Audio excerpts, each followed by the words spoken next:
Galera, Boruto Two Blue Vortex 27 já saiu e, meu amigo do céu, que capítulo cheio de conspirações. E que poder é esse do Mamushi, galera? É praticamente um Naruto 2.0 sem as suas restrições. Quer saber mais sobre isso? Vem comigo nesse vídeo que eu te trouxe o capítulo completo.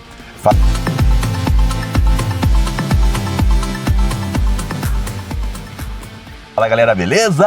Tô nerd na área para mais um vídeo de Boruto Two Blue Vortex, agora trazendo para vocês o capítulo 27 completaço e traduzido para nós entendermos tudo o que rolou. E meu amigo, fica até o final, porque a habilidade do Mamushi coloca ele como um dos personagens mais poderosos do universo de Boruto. Então se segura aí para você ver que eu tô falando a verdade. E antes, já larga like aqui embaixo e deixa um comentário. Tirando o Jura, que é o Final Boss, qual é a Shinju mais poderosa na sua opinião? Deixa nos comentários a sua aqui, que eu quero muito saber, beleza? E agora, sem mais enrolação, bora saber tudo que rolou em Boruto Two Blue Vortex capítulo 27.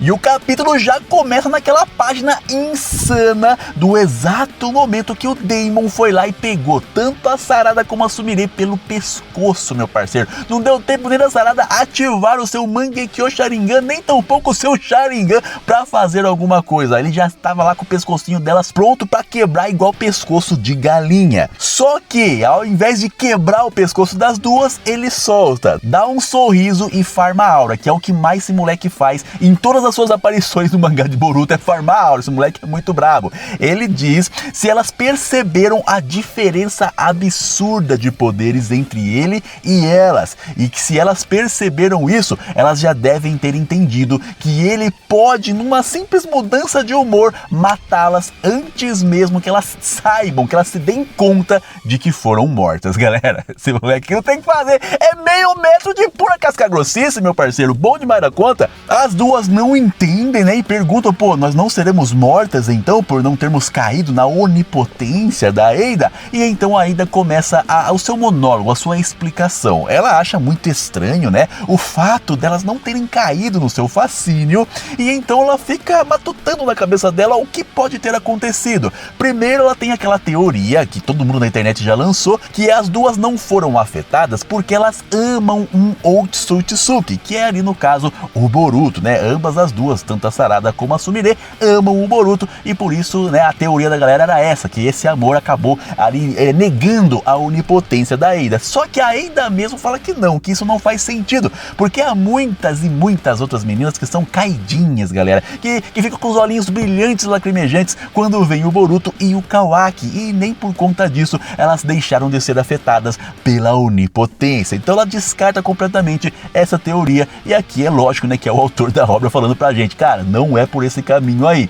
E então ela pensa no seguinte, e isso fez muito mais sentido, pelo menos pra mim, seu amigo Tô Nerd aqui, que é meio louco de Pepsi na cabeça e paçoca, mas o cérebro pensa, né, dá aquela raciocinada rápida. Ela diz que a teoria mais aceita, segundo ela mesma ali, matutou na cabeça dela, é que ela inconscientemente deixou as duas de fora, e ela pensa assim por causa daquilo que ela falou pra Sumire e pra Sarada lá em Boruto Next Generation, que as duas eram as suas primeiras verdadeiras amigas, pessoas que não eram próximas a ela só por cair no seu fascínio. E então ela deduz isso, que querendo ou não, inconscientemente, por desejar que as duas fossem amigas de verdade e amigas para sempre, de uma forma natural, ela excluiu as duas da onipotência. Eu acho que faz bastante sentido essa linha de raciocínio da própria Eida, tá? A gente vê ali o Daemon observando, olhando pra cá, olhando pra lá, só farmando aura, enquanto a sua irmã explica todo esse monólogo. E então a Aida fala uma coisa muito interessante, galera.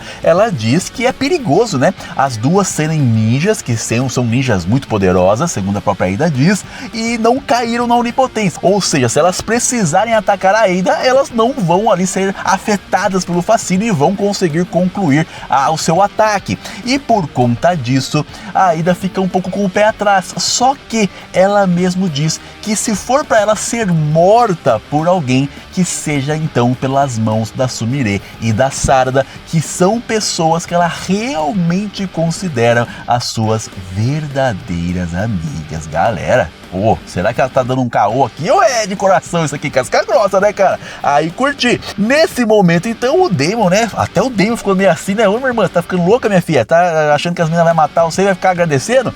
Mas então a Sarada aproveita esse momento, puxa a Sumire pela mão, se levanta e dá um abraço na Aida, galera, dizendo que ela jamais negou nenhuma verdadeira amizade e que é honroso o que a Aida sente em seu coração pelas duas e elas não podem negar isso. A Sumire também, né, diz que ela tem dificuldades de fazer amizade, só que ela sempre conseguiu conversar tranquilamente com a Aida, então por isso ela valoriza muito a sua amizade.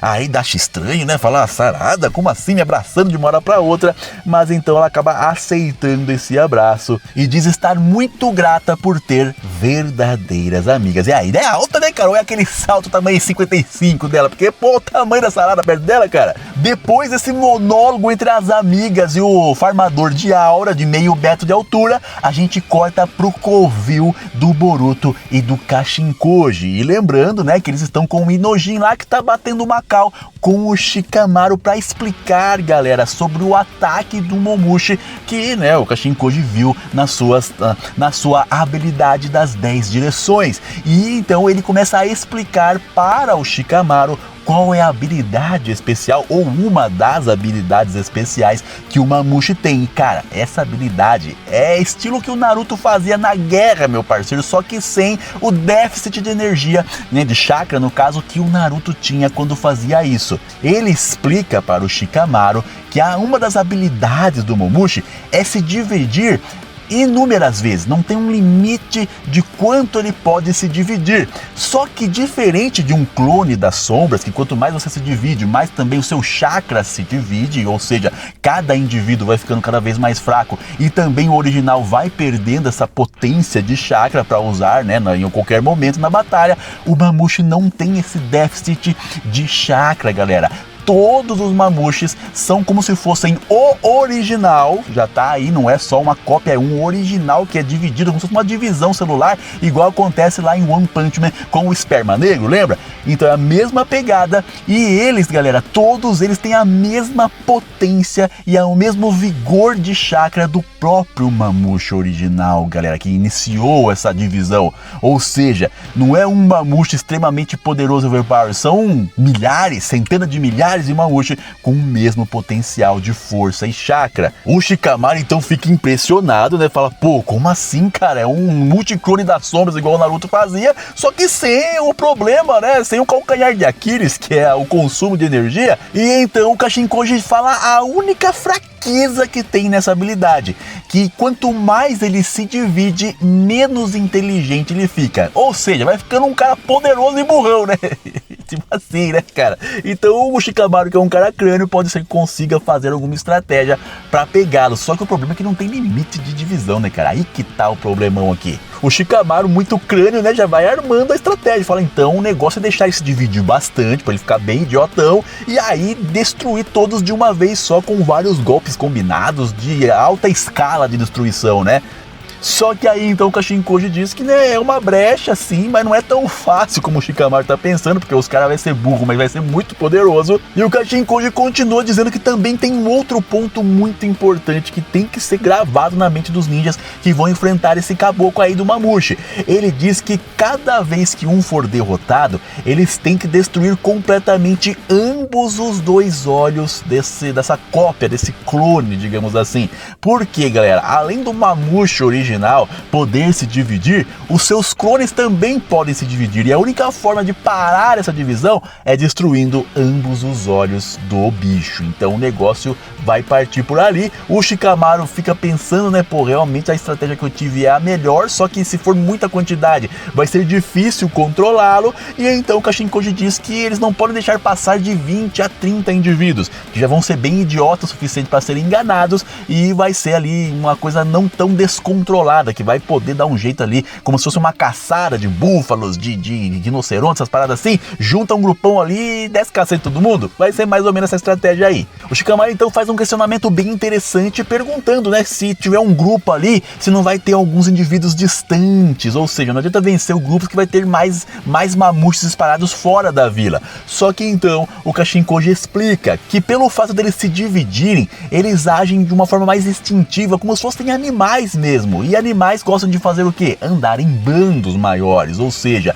eles sempre vão estar em um grupinho, nunca vai estar muito distante um do outro. Isso é uma boa pegada aí para poder eliminá-los todos de uma vez. O Inojin então pergunta, já que, né, ele sabe tanta coisa assim, sabe até mesmo quando ele vai fazer o ataque à Vila da Folha, por que eles não vão lá e passam o cerol fino no bicho antes dele atacar a folha? Só que então o Kashinkoji explica, né, que é sempre a barreira que eles têm para fazer tudo em Boruto True Blue Vortex. A barreira se chama Jura, que se o Kawaki e o próprio Boruto se envolverem, atacarem a base, fazerem alguma coisa contra as Shinjus, vai estar o peitudo do Jura lá, o topetudo, pra descer cacete nos dois moleques. Aí que tá o problema. Essa é a montanha que tem que ser superada pelos lutadores, pelos ninjas de Boruto. E é por isso que o Kashinkoji pede para que a luta seja dentro das propriedades da vila de Konoha. Por que dentro de Konoha? Você me pergunta, não pergunta? Se não perguntou, eu vou responder, cara, de brincadeira, olha só, hein? Ele fala que o Jura tem muita apreciação pela cultura da vila de Konoha.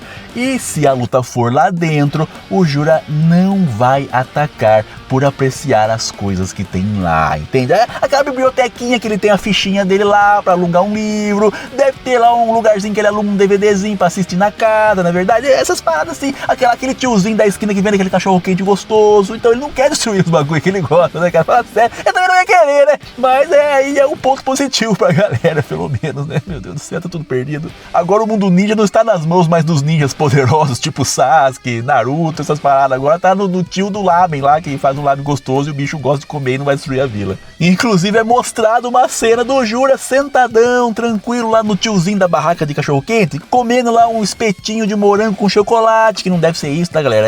Que eu não sei, é o nome desses bagulho japonês, né? Fala sério, deve ser muito gostoso, né? Deve até fome agora. E na mão dele tem o quê? O que que tem ali? O que tá escrito na garrafa? Na garrafa, na latinha? Pepsi, cara. Eu não sei se é Pepsi, mas deve ser, cara. Quem que toma o Guaraná no mundo? Não existe, nem só Pepsi que é bom. E aí então o Shikamaru explica que pro Inojin, né, que realmente as ordens pra todos de Konoha é que quando o Jura brotar lá pra assistir um cinema, pra comer um cachorro quente na barraquinha, é pra deixar o cara em paz, entendeu? O cara manda na cidade, virou o presidente da cidade, prefeito, né? Fala sério. E outro ponto positivo, segundo o Kashinkoji, de lutar dentro da Vila da Folha, é que exatamente por isso, como o Jura tem os locais que ele curte ali e tal, e não quer ver esses locais destruídos, os próprios Shinjus não vão destruir esses locais, vão evitar a destruição em massa por medo, por temerem o Jura, galera. Aí o Boruto fala, mas às vezes ele dá um de louco lá, depois que ele fica idiotão, e destrói tudo. Mas aí que está o ponto, ele age como o quê? Animal, e o animal, galera, sempre tem medo do alfa, não importa a situação, não importa o quão berserk ele esteja, ele sempre está ali intrínseco nele o medo do alfa, e o alfa desse bando com certeza é o Jura.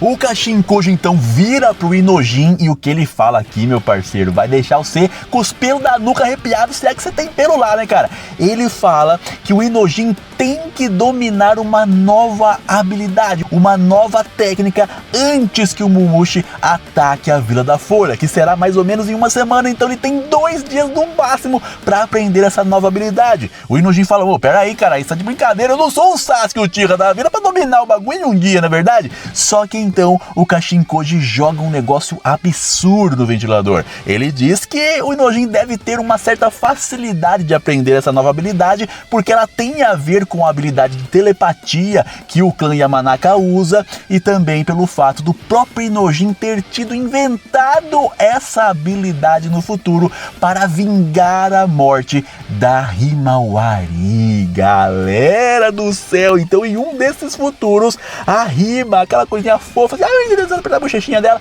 ela foi morta pelas Shinjus, e o Inojin foi lá, casca grossa, o nosso novo Gonte de Boruto True Blue Vortex, pra vingar a morte da sua amada nada, desceu o cacete. Não sei se desceu o cacete ou se morreu também, mas inventou uma técnica pra pegar o cara, na é verdade? E essa técnica é essencial para a batalha contra o Mamute, galera. Então deve ser uma técnica abismal, absurda, coisa louca de outro mundo, maluquice, pra pegar esses caras bravos aí. O Inojin então fica putaço da vida. Como assim mataram a minha mina? Daí ele falou, calma, cara, é no outro futuro que eu vi, mas quer evitar esse futuro, então aprenda aí, moleque, caramba. E ele fala, então pode deixar comigo que eu vou dominar não em 2 dias, não em 1 dia, mas em menos de 1 dia. Esse é brabo, meu parceiro, é do nosso time dos caras casados. Não é casado, mas futuramente vai ser, na verdade. Esse já tá no time já, cara, tá de brincadeira. A cena corta pro odiado do Amado, que tá tramando alguma coisa, é ele que tá por trás de tudo isso, com certeza, conversando com o Kawaki, vendo, né, o vídeo que ele fez ali do olhar do Kawaki, galera. Lembrando que tudo o Kawaki vê, até aquela cagada que ele dá no banheiro, até aqueles filmes proibidos que ele assiste, o Amado está assistindo também. E então ele vê ali o vídeo, a gravação da luta do Kawaki contra o Jura, e ele observa aquele trono de árvore divina que o Jura fez depois de receber aquele monte, aquele combo de ataques do Kawaki. E observando a atitude do Jura, como ele se curou após invocar essa árvore, ele chega à conclusão, que não é 100% de certeza, que além dessa árvore servir como uma cura instantânea para qualquer ferida que o Jura tenha durante a luta, ela também serve como um escudo intransponível. E fora isso, ela pode dar até mesmo a imortalidade para o Jura, diferente das outras Shinjus que você viu lá que foram derrotadas e se tornaram almas espinhosas. O Kawaki então diz que com o poder de fogo que ele tem, é impossível destruir os galhos dessa árvore que o Jura cria ali, né, do nada, tipo um Mokuton casca-grossa 3.0.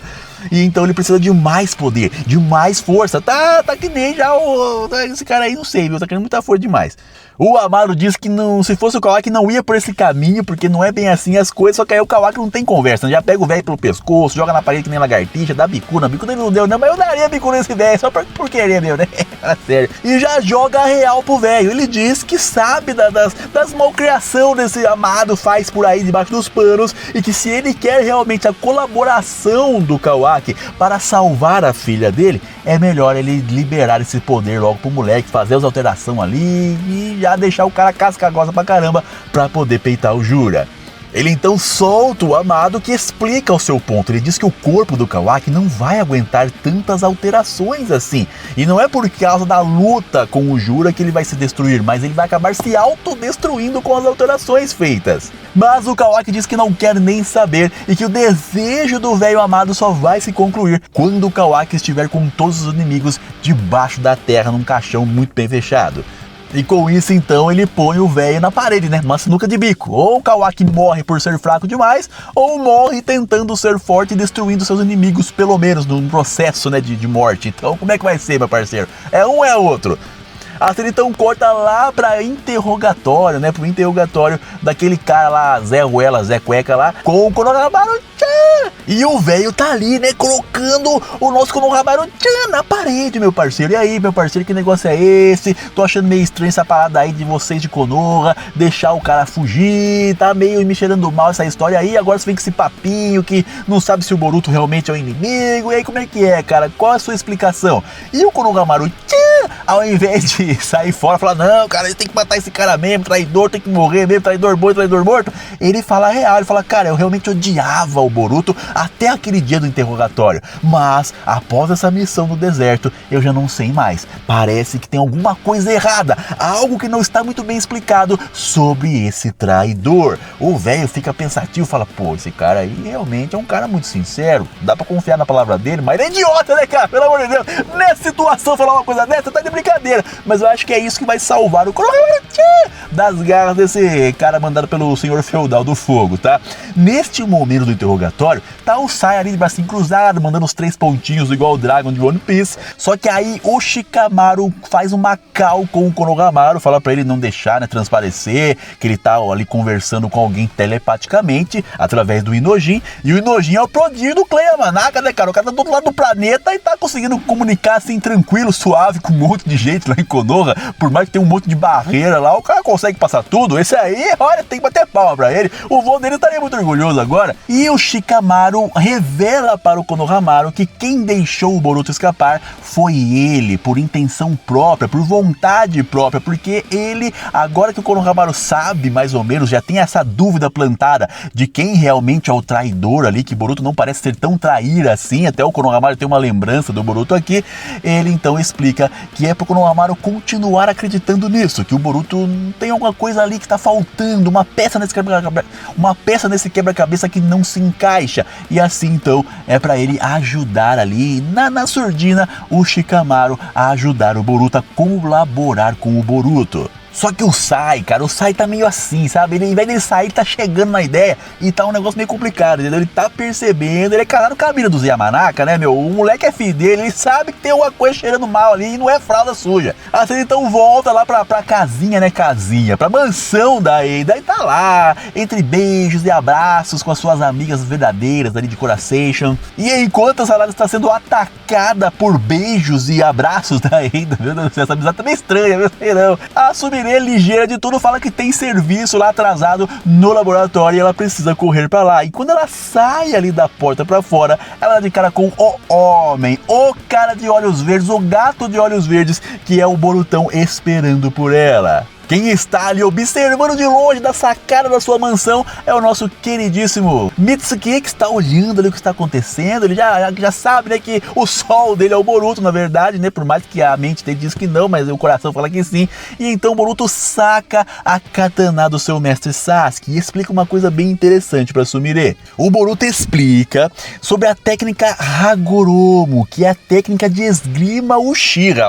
Aí esse gostei do nome Hagoromo, né, velho? Tinha 2 chifres lá, aqui é turma de espada. E ele explica, galera, que essa técnica consiste em envolver a lâmina das katanas, ou seja lá o que for que o cara for usar pra batalha, com o chakra constantemente. Só que, se essa lâmina estiver lascada, trincada de alguma forma, ele não pode perder nem por um instante a concentração, senão esse chakra se dispersa completamente e dificulta a vida ali do usuário da katana. E então ele entrega para a representante, para Sumire, um pergaminho contendo a explicação para se criar uma nova tecnologia para sanar esse problema dessa katana do Sasuke.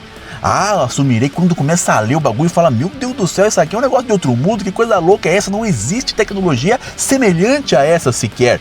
E então Boruto diz que realmente não existe, é algo que será criado muito no futuro, mas que ele precisa disso para agora. Então ele pede para que ela revise isso e consiga dominar essa tecnologia para consertar a sua katana, ou a katana do Sasuke, tá? Você chama de quem quiser a katana, a espada de quem que você quiser, entendeu? Ela então diz que se ela aplicar essa tecnologia nesta katana, ela não será mais a mesma katana, ela vai se tornar uma nova arma. E então o Boruto fala: bom, contanto que fique casca grossa pra caramba, eu acho que o Sasukezinho não vai ligar, né, cara? Deixa o negócio bagulho louco aí que ele vai deixar tudo legal. Ele entrega a katana para a Sumire e pergunta se ela vai fazer isso por ele. Ele pede desculpas, mas é só ela que ele pode contar, né? Já usou o charme da mina, né, cara? Fala sério. E a Sumire então dá um sorrisinho pra ele e fala: bom, só tem um detalhe aqui pra mim poder ajudar você nessa, Borutinho. Esse negócio de me chamar de representante, não tá colando mais não. Agora você pode me chamar, por favor, pelo meu nome, Sumire. Oh, já jogou o cabelo pro cara. Não jogou o cabelo, mas vamos dizer que ela jogou o cabelo pro cara, né? E ela então sai correndo dali. O Borutinho ficou até aquela engolida assim. Ela sai sorrindo e diz que vai fazer isso pessoalmente. E ele pode esperar que ele vai ver uma coisa impressionante que ela vai fazer.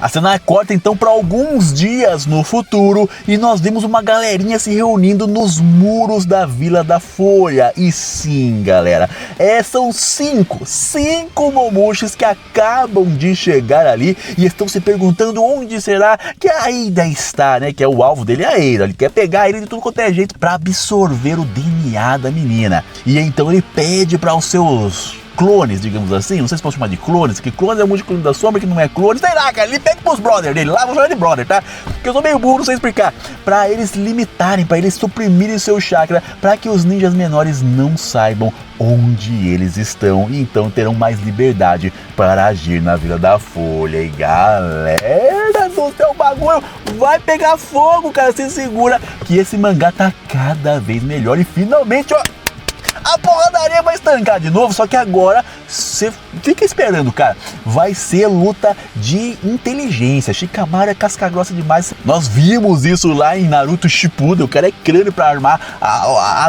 o cara é crânio pra armar as armadilhas mais malucas do mundo, pra peitar até mesmo, né, as 10 caudas lá. Não adianta muita coisa, mas conseguiu segurar 10 caudas por muito tempo. E aqui nós vamos ver toda a inteligência e agora, lógico, né, a sapiência de um homem mais velho pra tancar o Momoshi, cara. Vamos ver o que vai rolar agora em Boruto Choblo Vortex 28. Eu já tô com a mão, acabou minha mão já, cara. Não tem nem por aliança, mas no dedo eu já comi tudo. De tanta ansiedade pra esperar o próximo capítulo, beleza, galera? Então já deixa seu comentário aqui embaixo. O que você acha que vai rolar? Vai dar tudo certo esse planejamento todo contra o Momoshi? E não esquece, galera, chegou até aqui, deixa o likezão, não custa nada pra você, mas ajuda muito o canal Tonerd a continuar trazendo Boruto Choblo Vortex mensalmente pra vocês aqui no canal, beleza, galera? Vou deixar 2 vídeos até lá final, estão muito bravos, vale a pena assistir. E é isso, esse é o fim do vídeo. Obrigado por permanecer até aqui e valeu!